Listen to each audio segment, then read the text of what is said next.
What is the saddest thing you had to do to a friend? My closest friend suffered a massive aneurysm and almost simultaneous heart attack. She was probably dead by the time she hit the floor. Nonetheless, a nurse near her began immediate CPR, which the paramedics continued as she was airlifted to a large hospital in the city. As a registered organ donor, her body needed to be kept alive until all the relevant paperwork and legally required tests were performed.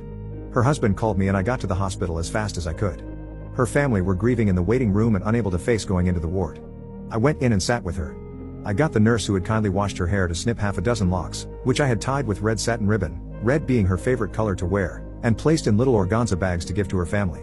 With a little encouragement, some of her family were able to come in to say goodbye, but they were distraught and found it difficult to accept that this warm, breathing, sleeping woman with a simple tube coming out of her mouth was gone. Eventually, the necessary legal documents were signed, and then several doctors came in to perform the required tests to prove her irrefutable death. Those tests are quite confronting, but I promised her family I wouldn't leave her alone while they were being carried out. So I sat on a chair at the foot of her bed through it all. I knew then she really was gone.